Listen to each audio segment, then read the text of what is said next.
Hi, ನಾನು ನಿಮ್ಮ ದಿವೇಶ್ ಶ್ರೀನಿವಾಸ್. ಇಷ್ಟು ಜನ ಒಂದು ಶರ್ಟ್ನ ಮಾಡ್ಕೊಂಡಿದ್ದೆ.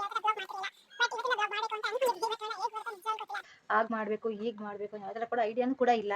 ನೋಡೋಣ ಹೇಗೆ ಬರ್ತಾ ಗೊತ್ತಿಲ್ಲ. ಸೊ ಪ್ಲೀಸ್ ಸಪೋರ್ಟ್ ಮಾಡಿ. ನನ್ನ ಹೆಸರು ದಿವ್ಯಾ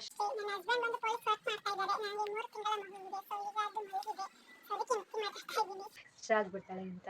ಸೊ ಇವತ್ತು ನನ್ನ ಮಗಳ ಫೋಟೋ ರಿವೀಲ್ ಮಾಡಬೇಕು ಅಂತ ಅನ್ಕೊಂಡಿದ್ದೀನಿ. ಬಿಕಾಸ್ ನನ್ನ ಫ್ರೆಂಡ್ಸ್ ತುಂಬ ಜನ ಕೇಳ್ತಿದ್ರು ನಿಮ್ಮ ಮಗಳ ಫೋಟೋ ಕಳಿಸು ಅಂತ. ಸೊ ಅದಕ್ಕೆ ಇವತ್ತು ಫೋಟೋ ರಿವೀಲ್ ಮಾಡೇ ಬಿಡ್ತೀನಿ.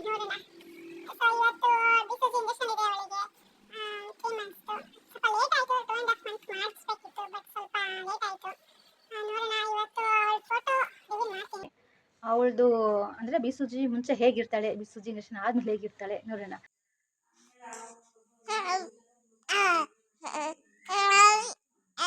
ನೋಡಿ ಹೇಗೆ ಆಡ್ತಾ ಇದ್ದಾಳೆ ಅಂತಂದರೆ, ಇಂಜೆಕ್ಷನ್ ಹಿಂದೊಂದು ದಿನ ಈ ಥರ ಆಡ್ತಾ ಇದ್ದಾಳೆ.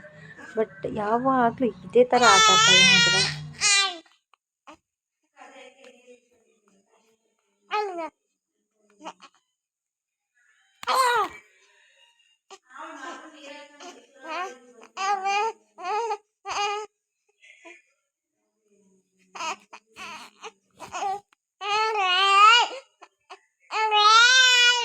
ಆ್ಯಕ್ಚುಲಿ ಇಂಜೆಕ್ಷನ್ಗೆ ನಾನು ಕರ್ಕೊಂಡು ಹೋಗ್ಬೇಕಿತ್ತು, ಬಟ್ ನಾನು ಹೋಗೋಕ್ಕಾಗಿಲ್ಲ. ಸೊ ಅದಕ್ಕೆ ಅಮ್ಮ ಕರ್ಕೊಂಡು ಬಂದರು.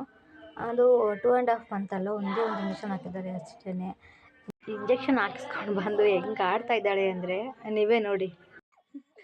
ಏನಿದು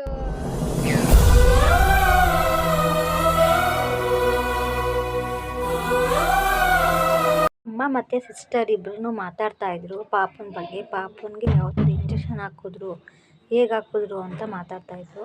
1.5 ಮಂತಲ್ಲಿ 3 ಇಂಜೆಕ್ಷನ್ ಹಾಕ್ತಾರೆ, ಬಟ್ 2.5 ಮಂತಲ್ಲಿ ಒಂದಷ್ಟೇ ಹಾಕೋದು. ಇಂಜೆಕ್ಷನ್ ಹಾಕಿಸ್ಕೊಂಡು ಬಂದು ನೋಡಿ ಯಾವ ಥರ ಆಗ್ತಾ ಇದ್ದಾಳೆ ಅಂತಂದರೆ, ಅಷ್ಟು ಜ್ವರ ಇದ್ದರು, ಅಷ್ಟು ನೋವಿದ್ರು.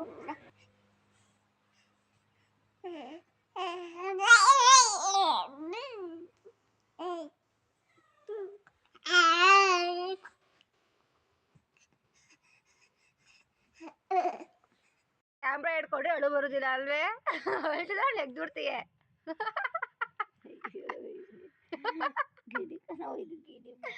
ಬೇಬಿ ಓಡ್ತಾ ಇಲ್ಲ, ಮುನ್ಸ್ಕೊಬಿಟ್ಟದೆ ನನಗೆ ಚುಚ್ಚಿಸ್ಬಿಟ್ಲು ಮುನ್ಸ್ಕೊಬಿಟ್ಟದೆ.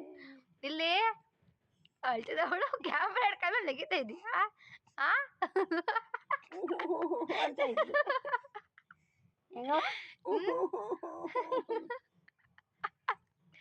ಬೇಬಿ ಅಳು ಈಗ.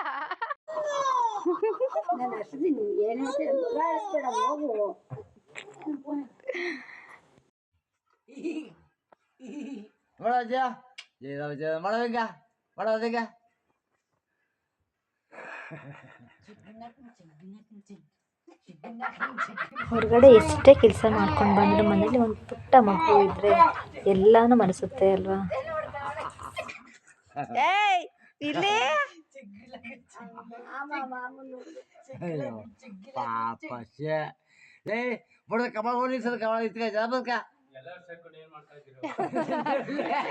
ನೋಡಪ್ಪಾಜಿ ಇಲ್ಲಿ ಪಾಪ